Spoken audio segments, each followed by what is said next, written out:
बिस्मिल्लाहिर्रहमानिर्रहीम अस्सलाम वालेकुम students, welcome to our channel world of education. आज हम पाक स्टडी 301 का जो लेक्चर नंबर 3 है वो इस वीडियो में कवर अप करेंगे। लेक्चर शुरू करने से पहले एक चीज़ मैं आपको क्लियर कर दूं कि इसी वीडियो के दौरान मैं आपको इंग्लिश हैंडआउट्स के साथ साथ उर्दू हैंडआउट्स भी प्रोवाइड कर दूंगा। उसकी बेसिक वजह दोबारा यही कहूँगा, यही है कि हम लोग 12वीं तक जो है वो उर्दू में पाक स्टडी को पढ़ते हैं और 12वीं के बाद एकदम से डायरेक्टली तौर पर जो होता है वो इंग्लिश में टोटली कन्वर्ट हो जाती है पाक स्टडी, जिसकी वजह से काफ़ी जो स्टूडेंट्स होते हैं वो मुश्किलात का सामना करते हैं। तो अगर आप उर्दू में देख लेंगे हैंडआउट्स को तो हैंडआउट देखने के बाद आप उसे सेल्फ राइटिंग में भी लिख सकते हैं एज़ यूजुअल। मैं पहले भी बात काफ़ी दफ़ा जो है वो क्लियर कर चुका हूँ। अगर आप इसको अपनी सेल्फ राइटिंग में लिखेंगे तो आपके नंबर आपको मज़ीद बेहतर मिलेंगे बानिस्बत रट्टा लगाने से। तो लेक्चर नंबर जो 3 है वो शुरू कर लेते हैं। एक और बात जो कि आपको बताना बहुत इंपॉर्टेंट है कि अगर आपको किसी भी चीज़ की समझ नहीं आती लेक्चर में तो आप काइंडली कमेंट सेक्शन में मुझे ज़रूर बता दिया करें। मैं आपको एज़ सून एज़ पॉसिबल जितना जल्दी हो सकेगा आपको उस कमेंट का रिप्लाई कर दूंगा और आपका जो कॉन्सेप्ट है वो क्लियर कर दूंगा। बाकी अगर आप मेरे चैनल पर नहीं हैं तो काइंडली चैनल को सब्सक्राइब भी कर लें ताकि आने वाली हर वीडियो की जो नोटिफिकेशन है वो आपको मिल सके। इस चैनल पर आने वाली हर क्विज़ की असाइनमेंट, हर सब्जेक्ट की असाइनमेंट वगैरह मैं अपलोड कर दूंगा और आप उसका सोल्यूशन बर वक्त 100% करेक्ट सोल्यूशन आप मेरे चैनल पर देख सकते हैं। तो लेक्चर नंबर 3 पाक स्टडी 301 का शुरू करते हैं कि पाक स्टडी 301 के लेक्चर नंबर 3 में क्या बताया गया। थोड़ा सा लेक्चर लंबा है जिसकी वजह से थोड़ा सा ड्यूरेशन जो है वो टाइम का इसका वीडियो का वो थोड़ा सा एक्सटेंड हो जाएगा। तो देखें विदाउट एनी डिस्कशंस पाक स्टडी 301 शुरू करते हैं। द आगरा मूवमेंट, आगरा की तरफ अब मूवमेंट करना था।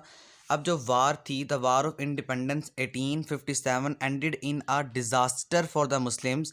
जो 1857 की जंग आज़ादी की जो वार थी, जो जंग थी, वो मुसलमानों वो ख़त्म तो हो गई लेकिन मुसलमानों के लिए एक आफत आ गई थी। डिज़ास्टर का मतलब होता है आफत आना। द ब्रिटिश बिलीव डैड, अब जो अंग्रेज़ों का ख्याल था वो ये था कि the Muslims were responsible for the war of 1857, कि जो मुसलमान है वो 1857 के जो जंग है उसके ज़िम्मेदार हैं। इसीलिए उन्होंने क्या किया, उन्होंने सब्जेक्टेड कर दिया टू रेथलेस पनिशमेंट एंड रिवेंज।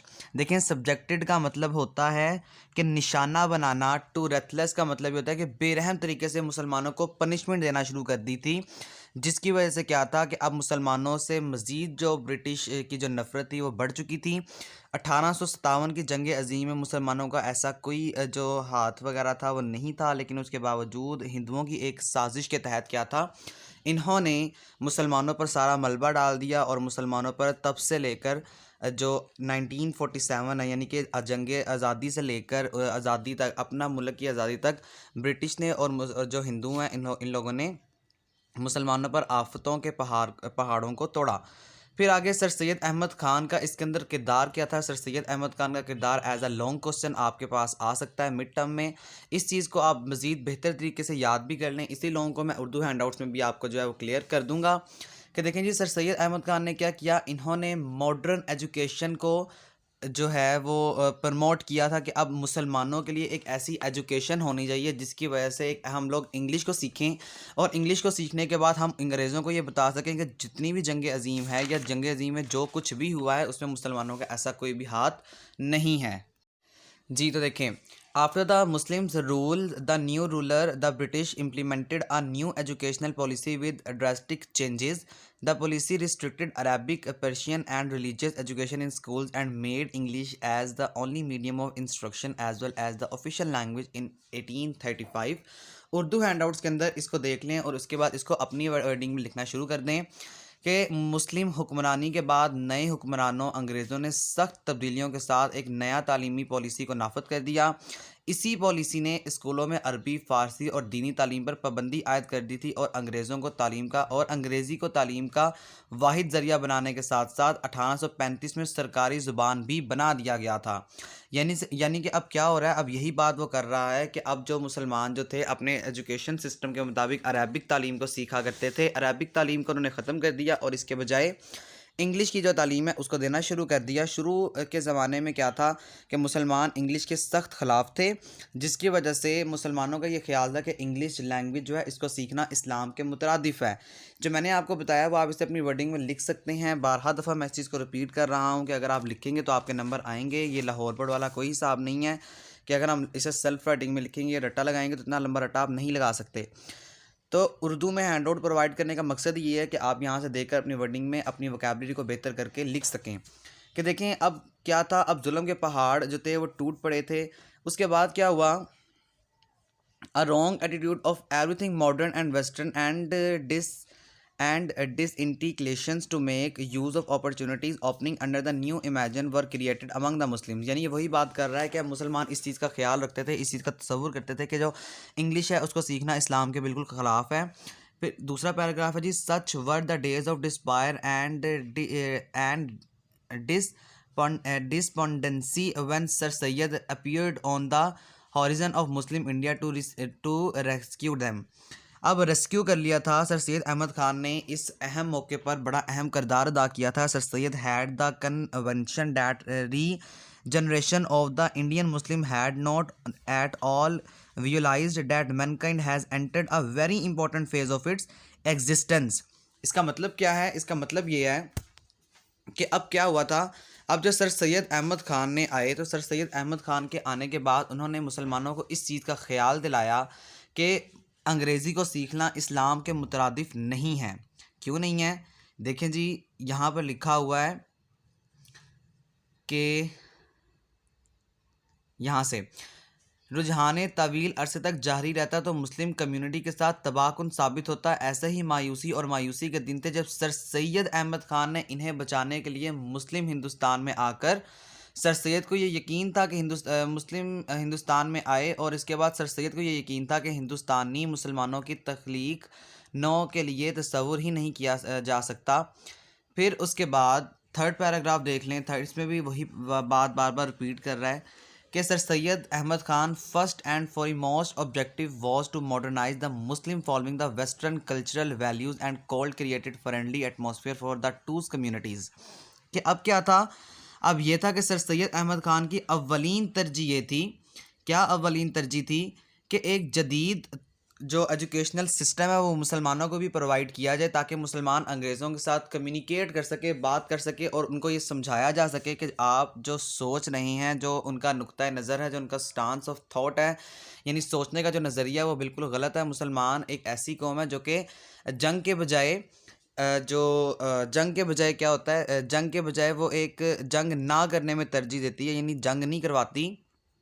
मुस्लिम एक ऐसी कौम है जो कि अमन पसंद है।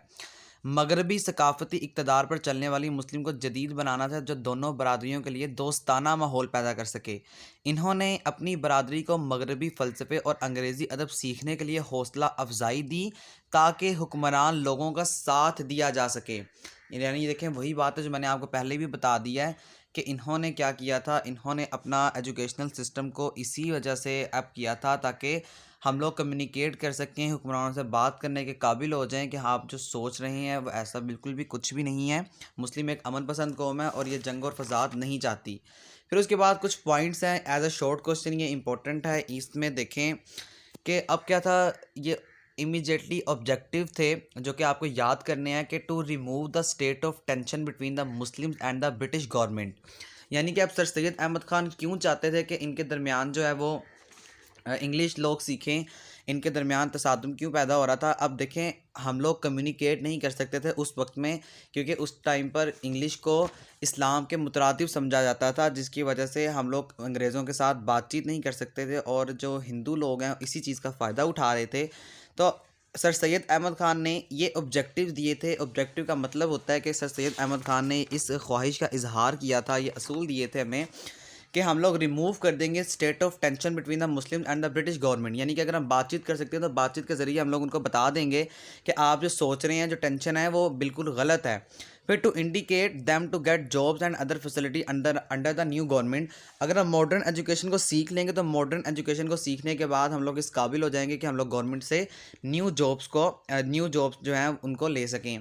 To him this was the only way for the Muslim to prosper. इसका मतलब ये है कि अब इस तरह से ही जो मुस्लिम कौम है वो फलाह कर सकते हैं। PROS प्रोजोपर का मतलब ये है प्रोपोजर कि हम लोग फलाह कर लें मुसलमानों की मॉडर्न एजुकेशन सिस्टम को सीख कर। The ideas of sir Syed may be summed up the following. जो आइडियाज़ हैं सर सैयद का, ये जो ख्याल था, इन्होंने तलखियाँ पैदा की थी मुसलमानों के अंदर, लेकिन बाद में मुसलमान इस चीज़ पर जो है आमादा हो चुके थे कि वाकई सर सैयद अहमद ख़ान बिल्कुल ठीक कह रहे हैं। अगर हम मॉडर्न एजुकेशन सिस्टम को नहीं सीखेंगे तो हम लोग जो है वो इसी तरह से आहिस्ता आहिस्ता तबाह बर्बाद होते चले जाएंगे। To create an atmosphere of mutual understanding between the British government and the Muslims, to motivate the Muslim to learn western education, और to persuade Muslim to abstain from agriculture politics. यानी क्या मतलब है इसका? इसका मतलब यही है कि अब ये वो वाली तलखियाँ थी जो सर सैयद अहमद ख़ान मुसलमानों को बताना चाहते थे कि हम लोग अंडरस्टैंड कर सकते हैं, अपना मोटिवेट कर सकते हैं। लेकिन अनफॉर्चुनेटली किस्मत के साथ sir Syed Ahmed Khan was able to attract a number of sincere friends whose share his views and help him. अब मुस्लिम कौम उस टाइम पर यही समझती थी कि अब जो आने वाला जो ज़माना है, यानी कि जो अंग्रेज़ी ज़ुबान है, ये इस्लाम के मुतरादिफ़ है। लेकिन जो सर सैयद अहमद ख़ान के जो किस्मत से दोस्त थे, उन दोस्तों ने बड़ा साथ दिया और आपके व्यूज़ को उन्होंने क्या किया, उन्होंने आपके व्यूज़ में आपकी जो बात है लोगों को समझाने के लिए उन्होंने मदद की थी। उर्दू हैंडआउट्स के अंदर इसको एक दफ़ा चेक कर लें। क्या देखें, ये वो व्यूज़ हैं जो कि सर सैयद अहमद ख़ान के नज़रियात का खुलासा था कि बरतानवी हुकूमत और मुसलमानों के माबीन बाहमी मफाहमत की फ़ज़ा पैदा करना, मुसलमानों को मगरबी तालीम सीखने की तरगीब देना, जबकि एहतजाबी सियासत से परहेज़ करने के लिए मुसलमानों को कायल करने के लिए। अब देखें जी, खुशकिस्मती से क्या हुआ था, सर सैयद अहमद ख़ान के मुखलिस दोस्त थे जिन्होंने आपके जो ख़यालात थे उनको शेयर किया और आपकी मदद की। इनमें से कौन कौन से शामिल हैं ये याद कर लें, इनके नाम भी इंपॉर्टेंट है। एज MCQs और एज अ फर्स्ट क्विज़ आपसे पूछे जा सकते हैं। इनमें नवाब महसनुल मलक, नवाब वक़ारुल मलक, हाली शिबली, नज़ीर अहमद, चिराग अली, मोहम्मद हयात और दीगर के नाम शामिल हैं, जो कि आप देख सकते हैं इस टाइम अपनी मोबाइल स्क्रीन्स पर और कंप्यूटर स्क्रीन्स पर। फिर उसके बाद क्या था, डेट्स को काइंडली याद रखिएगा। डेट्स बहुत इंपॉर्टेंट है और डेट्स के बारे में MCQs बहुत ज़्यादा मिड टर्म में और फाइनल टर्म में आया करते हैं। अब सर सैयद अहमद ख़ान ने क्या किया था, सर सैयद अहमद ख़ान ने इनको इस काबिल बना दिया था मुसलमानों को मॉडर्न एजुकेशन सीखने के बाद, कि अब मॉडर्न एजुकेशन सीखने के बाद मुसलमान इस काबिल हो गए थे कि अपनी जो बात है वो कन्वे कर सकें अंग्रेज़ों तक, ब्रिटिश गवर्नमेंट तक, और उनको ये बताया और समझाया जा सके जो कि आप सोच रहे हैं 1957 की जो जंग अज़ीम थी उसके अंदर मुसलमानों का कोई भी नेगेटिव रोल नहीं था, बल्कि मुसलमान एक अमन पसंद कौम है और मुसलमान कभी भी ये नहीं चाहते कि दो कौमें आपस में लड़ें। तो इसका खुलासा यहाँ से आप देख लें और उसके बाद इसको अपनी सेल्फ राइटिंग में लिखने की कोशिश भी कीजिएगा। देखें, मुरादाबाद में गुलशन स्कूल कायम करके अपनी तालीमी तहरीक का आगाज़ किया। MU सर सैयद अहमद ने 1863 में गाज़ीपुर में एक स्कूल बनाया। अंग्रेज़ी के तर्जुमे के लिए साइंसी सोसाइटी मादरी ज़ुबान उर्दू में काम आती है। इसके अलावा अलीगढ़ में 1864 में स्कूल बना। बहुत इंपॉर्टेंट क्वेश्चन है, ये भी हमेशा आता होता है। 1866 में अलीगढ़ में जो इंस्टीट्यूट बना था अलीगढ़ के अंदर, वो 1866 के अंदर बना था। ये एज आ जो MCQs है वो मिड टर्म में पूछा गया था। फिर कदीम और जदीद ज़राअत के साइंसी जो कुदरती आलूम थे उनको भी जो मुसलमानों के लिए रखा गया था ताकि उसको भी मुसलमान सीख सकें। डेट्स को काइंडली याद कर लें, डेट्स बहुत इंपॉर्टेंट है। फिर उसके बाद यहाँ पर एक लाइन लिखी हुई है कि मुसलमानों के तालीमी तरक्की में इनके नुमायाँ किरदार के अलावा सर सैयद अहमद ख़ान की तसानीफ़ भी अहम किरदार अदा करती हैं। इन तसानीफ़ के अंदर कौन कौन सी किताबें शामिल हैं वो भी आपके हैंडआउट्स में लिखी हुई हैं। इन हैंडआउट्स को अच्छे तरीके से पढ़ना है ताकि आपके एग्ज़ाम में अच्छे से अच्छे नंबर आ सकें। फिर उसके बाद टू नेशन थ्योरी जो थी वो भी सर सैयद अहमद ख़ान ने दी थी। टू नेशन थ्योरी का क्या मतलब था, टू नेशन थ्योरी आने वाले जो चैप्टर्स हैं आप उसमें डिटेल से पढ़ेंगे। अदरवाइज जो पीछे लेक्चर नंबर 1 लेक्चर नंबर 2 हैं वो भी मैंने अपने चैनल पर अपलोड कर दी हैं। आप उसमें से भी टू नेशन थ्योरी जो है वो देख सकते हैं, थोड़ा सा जिक्र उसमें है। बाकी आप आने वाले जो लेक्चर्स हैं उसके अंदर मज़ीद डिटेल से टू नेशन थ्योरी के बारे में जान सकेंगे। फिर उसके बाद क्या था कि sir Syed Ahmed Khan Aligarh movement played a significant role to bring about an intellectual revolution among the Indian Muslims. इसका मतलब क्या है जी, इसका मतलब यही है कि सर सैयद अहमद ख़ान ने एक बड़ा अहम किरदार अदा किया, एक बड़ा दानिश्वर का किरदार अदा किया कि और इनकलाब बर्पा कर दिया। रेवोल्यूशन का मतलब इनकलाब होता है, इनकलाब बर्पा कर दिया जो इंडियन मुस्लिम्स थे उनके अंदर। Aligarh movement success in achieving its major objectives and boosted up the depressed Muslim community to the real status of nation. इसका मतलब क्या है जी? इसका मतलब ये है कि हुकूमत और हिंदुस्तानी मुसलमानों के माबीन खुशगवार ताल्लुकात पैदा करने में मदद की थी और इस्लाम और असायद के बारे में पाई जाने वाली गलत फहमियों को दूर करने में भी सर सैयद अहमद ख़ान के मॉडर्न एजुकेशन सिस्टम ने बेहद मदद की थी। देखें, इसको अगर चैप्टर का ओवरव्यू किया जाए तो लेक्चर नंबर जो 3 है इसके अंदर इंपॉर्टेंट चीज़ एक यही है कि जो डेट्स हैं आप डेट्स को अच्छी तरीके से पढ़ लें। डेट्स को पढ़ने के बाद आपका काम क्या है कि आप इसको अपनी सेल्फ राइटिंग में जो एजुकेशनल सिस्टम है as a long question 5 number का ये वर्चुअल यूनिवर्सिटी में पूछा जा सकता है, इस चीज़ को याद रख लें। बाकी डेट्स बहुत इंपॉर्टेंट है, अगर आप MCQs भी कर लेते हैं, अगर आप डेट्स अच्छे तरीके से याद कर लेते हैं तो आपको पास करने में बेहद आसानी होगी। वीडियो अगर आपको अच्छी लगी तो काइंडली इसको शेयर भी करें और कमेंट सेक्शन में आप अपनी राय का इजहार लाजमी कीजिएगा कि अगर आपको कोई भी मसला है तो आप अपना कन्फ्यूजन जो है हमसे क्लियर कर सकते हैं। आखिर में यही रिक्वेस्ट है आपसे कि काइंडली मेरे चैनल पर अगर आप न्यू हैं तो इसको सब्सक्राइब भी कर दें और इसको अपने दोस्तों के साथ शेयर भी कर दें। Thank you so much. अल्लाह हाफिज़।